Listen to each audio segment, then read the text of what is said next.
আচ্ছা, যখনই তোমার সাথে যাই মানে আমি দেখি তুমি শুধু খাওয়ার জন্য পাগল হয়ে যাও। তুমি নিজে তো একজন শেফ, তো তুমি তো নিজে ভালো ভালো খাবার রান্না করো, পরিবেশন করো, আমরা সোশ্যাল মিডিয়াতে দেখি। সেই ক্ষেত্রে তোমার সাথে আসলেই আমাদের খাওয়াতে চাও, নিজে খাইতে চাও, এটা কারণটা কি বলো?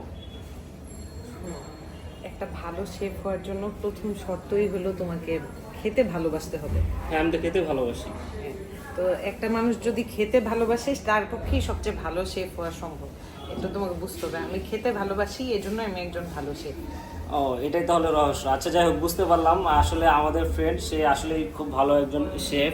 তো কোথায় আছে সেটা আমরা না বলি, আগে খেয়ে নেই। এখানে আসছি, তার সাথে দেখা হলেই শুধু আমাদেরকে খাওয়ায়। যাই হোক, আমরা ধন্য এরকম একটা ফ্রেন্ড পেয়ে, যে আমাদেরকে ডেকে এনে ঘুম থেকে, কোথায় আসো, যে ঘুমায় আসি, তাড়াতাড়ি আসো। কোথায় আসবো? এখানে আসো। যেখানে যাই সেখানে ভালো একটা জায়গায় আমাদেরকে খাওয়ায়। আজকেও আমরা নিকুঞ্জে খুব ভালো একটা জায়গায় চলে আসছি খাওয়ার জন্য। এই জায়গাটা আরও অনেকবার আগেও আসছি, তো আজকে আবার নিয়ে আসছে। অসংখ্য ধন্যবাদ, সবসময় ধন্যবাদ। ধন্যবাদ দিয়ে ছোট করবো না, সবসময়ের জন্য ধন্যবাদ। খালি বিলটা তুমি দিও। ইনশাল্লাহ, ইনশাল্লাহ। কি খাবো আজকে বলবো না?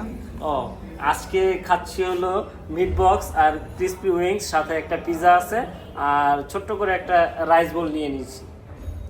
করা